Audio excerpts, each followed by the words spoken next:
anggota Dewan Pengawas KPK, yang saya hormati para gubernur, bupati, dan wali kota, serta seluruh jajaran Forkompimda, serta para pegiat dan pejuang korupsi yang saya hormati, hadirin dan undangan yang berbahagia. Kita semua menyadari bahwa korupsi merupakan extraordinary crime yang mempunyai dampak luar biasa. Oleh sebab itu harus ditangani secara extraordinary juga. Dilihat dari jumlah kasus yang ditangani aparat penegak hukum, jumlahnya juga termasuk luar biasa. Pada periode Januari sampai November 2021, Polri telah melakukan penyidikan 1.032 perkara korupsi. Kejaksaan pada periode yang sama telah melakukan penyidikan sebanyak 1.486 perkara korupsi. Demikian pula dengan KPK yang telah menangani banyak sekali kasus korupsi seperti tadi yang sudah disampaikan oleh Ketua KPK. Beberapa kasus korupsi besar juga berhasil ditangani secara serius. Dalam kasus Jiwasraya, misalnya, para terpidana telah dieksekusi penjara oleh kejaksaan dan 2 diantaranya divonis penjara seumur hidup dan aset sitaan mencapai 18 triliun dirampas untuk negara. Dalam kasus Asabri, 7 terdakwa dituntut mulai dari penjara 10 tahun sampai dengan hukuman mati, serta uang pengganti kerugian negara mencapai belasan triliun rupiah. Dalam penuntasan kasus BLBI, Satgas BLBI juga bekerja keras untuk mengejar hak negara yang nilainya mencapai 110 triliun rupiah dan mengupayakan agar tidak ada obligor dan debitor yang luput dari pengembalian dana BLBI. Namun, aparat penegak hukum termasuk KPK, sekali lagi, jangan cepat berpuas diri dulu, karena penilaian masyarakat terhadap upaya pemberantasan korupsi masih dinilai belum baik. Kita semua harus sadar mengenai ini. Dan dalam sebuah survei nasional di bulan November 2021 yang lalu, masyarakat menempatkan pemberantasan korupsi sebagai permasalahan kedua yang mendesak untuk diselesaikan. Urutan pertama adalah penciptaan lapangan pekerjaan, ini yang diinginkan oleh masyarakat, mencapai 37,3%. Urutan kedua adalah pemberantasan korupsi, mencapai 15,2%, dan urutan ketiga adalah harga kebutuhan pokok, mencapai 10,6%. Dan apabila 3 hal tersebut dilihat sebagai satu kesatuan, tindak pidana korupsi menjadi pangkal dari permasalahan yang lain.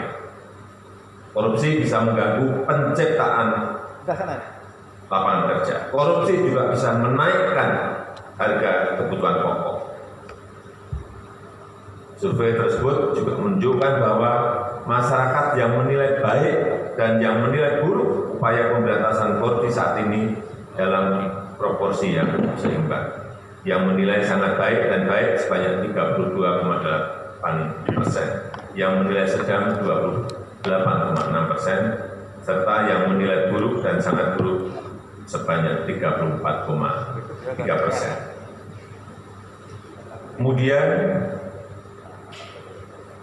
kalau dibandingkan dengan negara-negara tetangga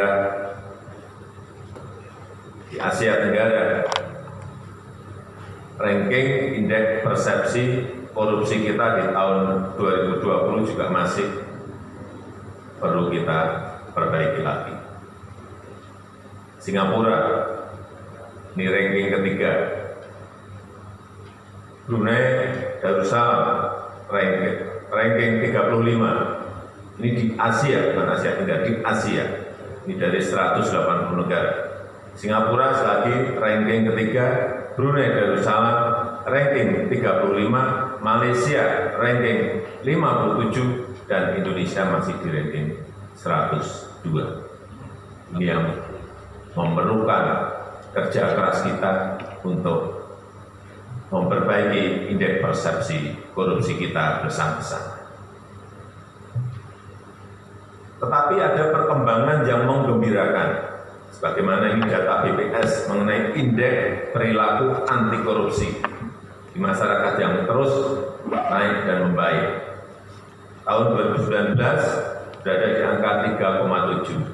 Tahun 2020 di angka 3,84. Tahun 2021 di angka 3,88. Artinya semakin tahun semakin membaik. Bapak Ibu yang saya hormati, melihat fakta-fakta tersebut diperlukan cara-cara baru yang lebih extraordinary. Metode pemberantasan korupsi harus terus kita perbaiki dan terus kita sempurnakan. Penindakan jangan hanya menyasar peristiwa hukum yang membuat heboh di permukaan. Namun, dibutuhkan upaya-upaya yang lebih fundamental, upaya-upaya yang lebih mendasar dan lebih komprehensif yang dirasakan manfaatnya langsung oleh masyarakat. Upaya penindakan sangat penting untuk dilakukan secara tegas dan tidak pandang bulu. Bukan hanya untuk memberikan efek jera kepada pelaku dan memberikan efek menakutkan, deterrence effect pada yang berbuat, tetapi penindakan juga sangat penting untuk menyelamatkan uang negara dan mengembalikan kerugian negara. Aset recovery dan peningkatan penerimaan negara, bukan pajak, PNBP juga harus diutamakan untuk penyelamatan dan pemulihan keuangan negara serta memitigasi pencegahan korupsi sejak dini. Saya mengapresiasi capaian aset recovery dan peningkatan PNBP kita di semester pertama tahun 2021 misalnya. Kejaksaan Agung berhasil mengembalikan kerugian negara dari penanganan kasus korupsi sekitar 15 triliun. Dan tadi jumlah yang lebih besar juga disampaikan oleh Ketua KPK yang telah dikembalikan kepada negara lewat KPK. Dalam kaitan ini, pemerintah terus mendorong segera ditetapkannya undang-undang perampasan aset tindak pidana. Ini juga penting sekali. Dan terus kita dorong dan kita harapkan tahun depan, insya Allah ini juga akan bisa selesai. Agar penegakan hukum yang berkeadilan dapat terwujud secara profesional, transparan, dan akuntabel, dan untuk meningkatkan kesejahteraan rakyat. Saya juga mendorong KPK dan Kejaksaan Agung agar semaksimal mungkin menerapkan dakwaan tindak pidana pencucian uang (TPPU) untuk memastikan sanksi pidana dengan tegas dan yang terpenting untuk memulihkan kerugian keuangan negara. Kita juga sudah memiliki beberapa kerjasama internasional untuk pengembalian aset tindak pidana. Perjanjian bantuan hukum timbal balik dalam masalah pidana, Treaty on Mutual Legal Assistance, sudah kita sepakati dengan Swiss dan Rusia.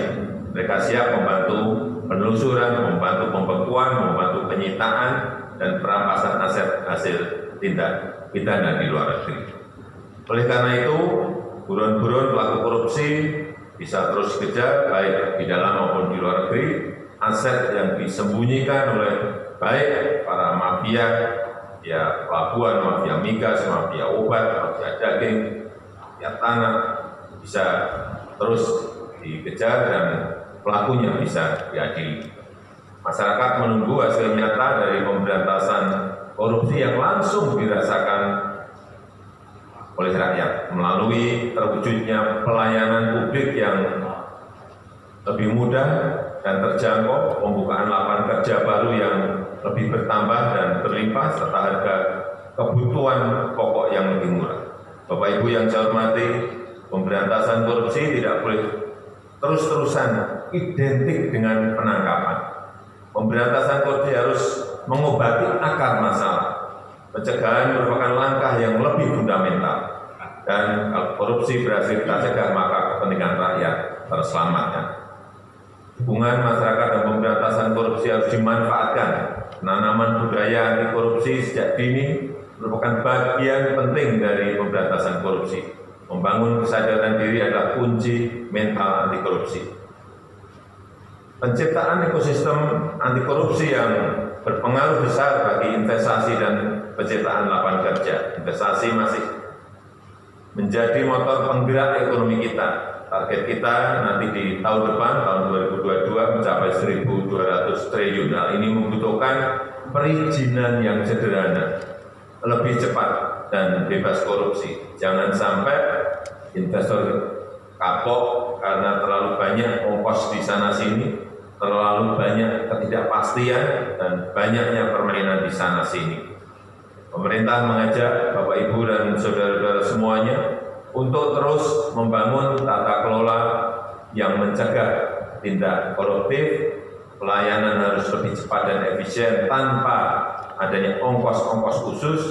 Gunakan teknologi untuk digitalisasi, standarisasi, dan transparansi. Perkuat implementasi sistem penanganan perkara terpadu. Tingkatkan integritas aparat penegak hukum. Dan kita harapkan bisa menutup celah-celah penyalahgunaan wewenang dan perilaku korupsi. Itu saja yang ingin saya sampaikan dalam kesempatan yang ini. Terima kasih. Wassalamualaikum warahmatullahi wabarakatuh. Om Santi Santi Santi Om. Namo Buddhaya.